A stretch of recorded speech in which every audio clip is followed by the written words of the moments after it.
En la guía de manejo en psiquiatría para el trastorno obsesivo compulsivo veremos las manifestaciones clínicas y criterios diagnósticos, epidemiología, etiología, evaluación y pruebas paraclínicas y el lugar de la psicoterapia. Manifestaciones clínicas y criterios diagnósticos. El trastorno obsesivo compulsivo es un trastorno neuropsiquiátrico caracterizado por la presencia de obsesiones y o compulsiones que comprometen una gran cantidad de tiempo del paciente y más de una hora diaria y generan pérdida de funcionalidad y un considerable monto de ansiedad. Son 4 los criterios del CIE-10 para definir el trastorno obsesivo compulsivo. Para un diagnóstico definitivo debe estar presente y ser una fuente importante de angustia o de incapacidad durante la mayoría de los días, al menos durante 2 semanas sucesivas, síntomas obsesivos, actos compulsivos o ambos. Los síntomas obsesivos deben tener las características siguientes. A.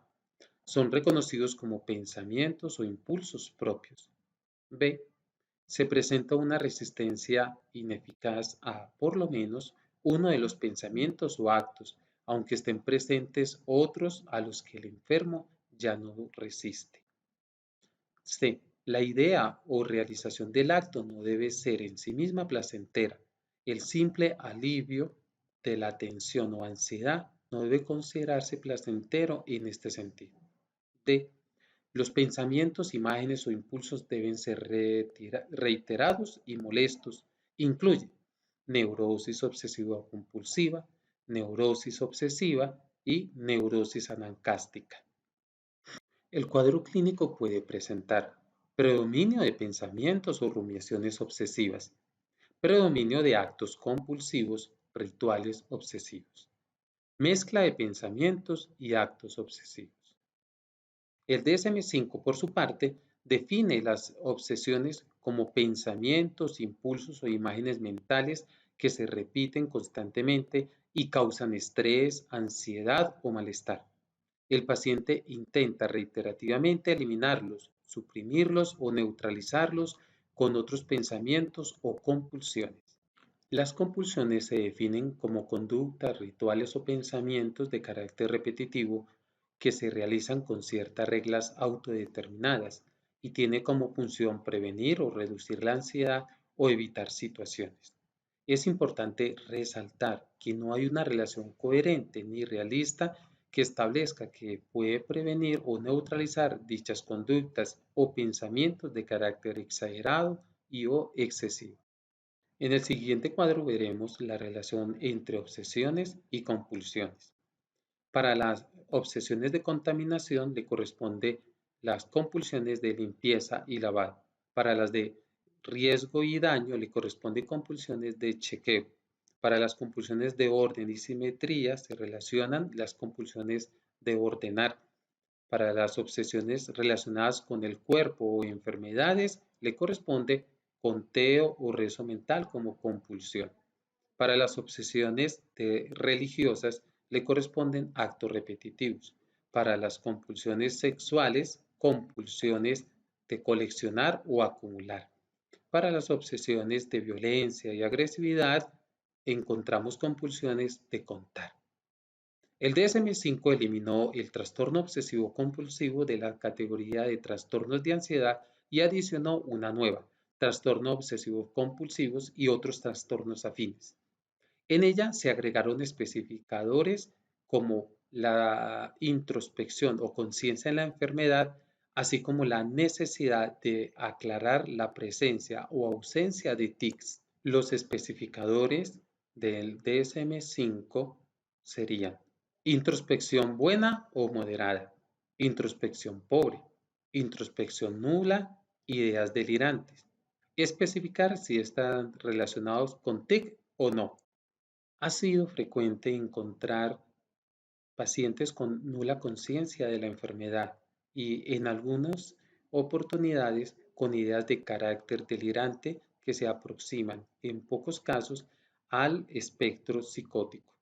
El DSM-5 acierta en la necesidad de identificarlos con el fin de realizar diagnósticos diferenciales con patologías de dicho espectro y dar diagnóstico de trastorno obsesivo compulsivo a aquellos pacientes que no cumplen con otros criterios para psicosis. Capítulo 2. Epidemiología. El trastorno obsesivo compulsivo es la cuarta enfermedad mental más frecuente y tiene una prevalencia de entre el 1% y el 3%. Es igual de usual en hombres que en mujeres. Tiene una edad de inicio bimodal. Puede comenzar en la niñez con una media de aproximadamente 10 años. La modalidad más habitual es hombres de 2,1 a 3,1 y una segunda edad de aparición entre la adolescencia y la adultez temprana, con una media de 21 años, la más frecuente en mujeres. Es poco común que se presente después de los 30 años. Entre el 60% y el 90% de los pacientes con diagnóstico de TOC tienen otras comorbilidades, entre ellas depresión, otros trastornos de ansiedad, abuso de alcohol o sustancias psicoactivas, trastorno afectivo bipolar, trastorno dismórfico corporal y trastornos de alimentación. Adicionalmente, se ha encontrado que aproximadamente un cuarto de los pacientes con este diagnóstico han realizado intentos de suicidio, por lo que es importante evaluar el riesgo y la coexistencia de más enfermedades. Es valioso mencionar que el trastorno obsesivo compulsivo está relacionado con altos índices de discapacidad y pérdida de la funcionalidad, y solo el 20% de estos pacientes alcanzan la remisión completa de los síntomas. Capítulo 3. Etiología. El trastorno obsesivo compulsivo tiene una presentación muy heterogénea y se ha intentado caracterizarlo según el criterio, el tipo de obsesión y compulsiones. Sin embargo, las presentaciones son muy diferentes, lo que ha dificultado el estudio de la etiología. Dentro de los factores etiológicos encontrados se han reportado causas genéticas. Al parecer, hay posibilidad 4 veces mayor de tener el diagnóstico si existen antecedentes familiares. Otros estudios muestran una posible relación entre el trastorno obsesivo compulsivo, tics y síndrome de Tourette. En relación con los hallazgos neurobiológicos, existe una posible asociación con alteraciones del sistema serotoninérgico y con anomalías en el funcionamiento de los ganglios basales y los circuitos tálamo-cortical y orbitofrontal. En estudios previos se ha reportado la presencia de antecedentes de infección con estreptococo B hemofílico del grupo A y se ha sugerido un fenómeno autoinmune secundario a esta con afectación de los ganglios basales y la posterior aparición de síntomas relacionados con el trastorno obsesivo compulsivo. Capítulo 4. Evaluación y pruebas paraclínicas. Como se mencionó, para hacer el diagnóstico se usan los criterios CIE-10 DSM-5.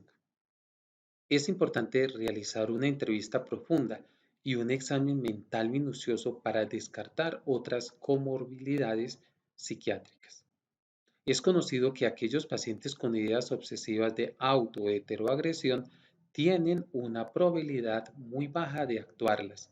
Sin embargo, por la alta incidencia de otras comorbilidades psiquiátricas, es importante evaluar el riesgo de agresión y proceder en consecuencia. Es clave indagar por episodios previos de manía o hipomanía. La presencia de trastorno afectivo bipolar contraindicaría el uso de antidepresivos, que son considerados la primera línea de tratamiento para el trastorno obsesivo compulsivo. Por lo general, no se requieren pruebas diagnósticas específicas, pero en caso de sospecha de comorbilidades médicas se deben solicitar para clínicos específicos, por ejemplo, RNM cerebral, solo si se presume comorbilidad neurológica. Además, se debe pedir una EKG para pacientes mayores de 4 años, si se decide iniciar antidepresivos tricíclicos para el tratamiento. En niños con diagnóstico de TOC se debe solicitar antiestreptolicinas si hay sospecha de infección por estreptococo beta hemolítico del grupo A. Se recomienda usar la escala de Yalen-Brown para el trastorno obsesivo compulsivo, J-BOX, con el fin de evaluar la severidad de la presencia y el impacto del tratamiento. La J-BOX es una escala de 5 ítems para valorar obsesiones y 5 ítems para compulsiones. Cada una tiene una puntuación de 0, ausencia de síntomas, a 4, síntomas severos, con un total que puede variar entre 0 y 40 según la severidad. En el siguiente cuadro podemos ver entonces los rangos de la severidad. Severidad subclínico de 0 a 7. Leve de 8 a 15. Moderado, puntaje entre 16 y 23. Severidad severo, 24 a 31. Y finalmente extremo, de 32 a 40. En caso de no usar la escala, es importante consignar en la historia clínica el número aproximado de horas diarias que el paciente dedica a las obsesiones o compulsiones y el grado de resistencia que pone para intentar escapar de ellas o evitarlas. De esta manera se puede calcular la severidad y más adelante evaluar los impactos del tratamiento. Capítulo 5. Tratamiento. Se debe iniciar cuando los síntomas interfieren en el funcionamiento del paciente y o producen gran ansiedad y malestar. Está indicado el tratamiento combinado con psicoterapia y psicofarmacoterapia. Los inhibidores selectivos de la receptación de serotonina, ISRS, han demostrado ser efectivos y se consideran primera línea de tratamiento. La evidencia actual no ha confirmado la superioridad en eficacia de ninguno de ellos, en particular fluoxetina, sertralina, fluoxamina, paroxetina, citalopram, escitalopram, por lo que se debe individualizar y escoger la menor opción según el perfil y la tolerancia del paciente. Debe mantenerse a largo plazo para reducir las recaídas. A pesar de haber sido la primera en eficacia para el TOC, la clomipramina, antidepresivo tricíclico, se considera segunda línea de tratamiento. Tiene las mismas características de otros antidepresivos tricíclicos, pero se distingue por ser un potente inhibidor de la recaptación de serotonina. No hay estudios que demuestren mayor eficacia de los ISRs según la clomipramina, pero sí se ha evidenciado que hay más tolerancia a menor efectos adversos y menor descontinuación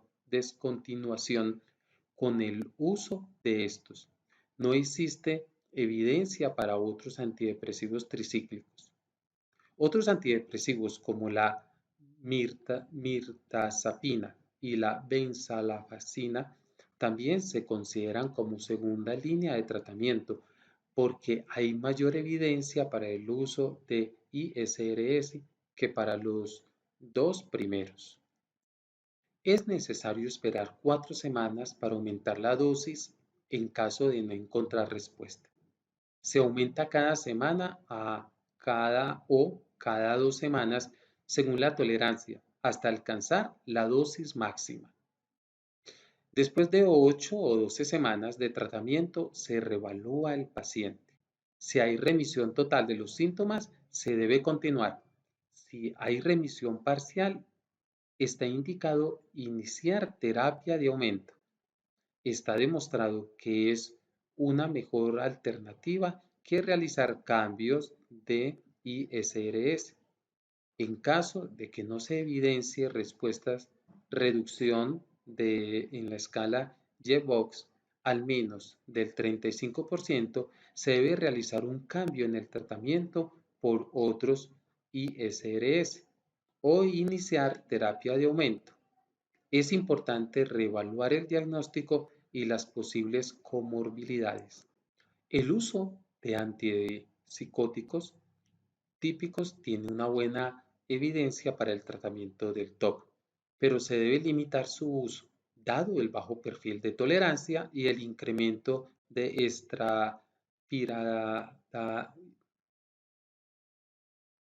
estrapiradalismo con dosis altas. Hasta la fecha, no hay evidencia suficiente para el uso de otros ansiolíticos, gabapentina, pregabalina, litio, ácido valproico, clonidina, neurocirugía, terapia electrocompulsiva o estimulación magnética transcraneal. Para la terapia de aumento se recomienda el uso de antipsicóticos. Como primera línea se sugiere risperidona y aripiprazol. El resto tiene escasa evidencia respecto a la eficacia. El tratamiento farmacológico se debe continuar durante 1 o 2 años antes de empezar a disminuirlo. Se reduce entre el 10% y el 25% cada 1 o 2 meses, vigilando la reaparición de síntomas que indiquen el reinicio del tratamiento. Dediquemos unos segundos a observar el siguiente cuadro y analizamos entonces las alternativas de tratamiento.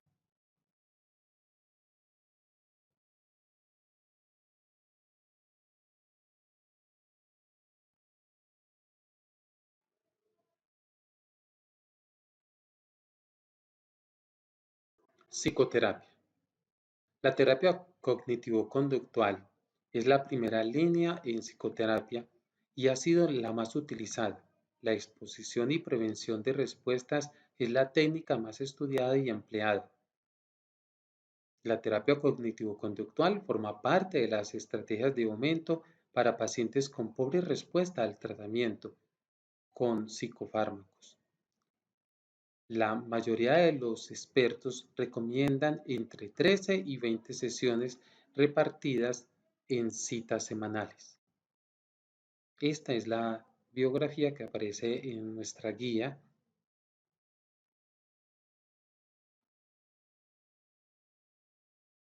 Muchas gracias por participar de la capacitación. Mi nombre es Juan Fernando Espina, psicólogo clínico.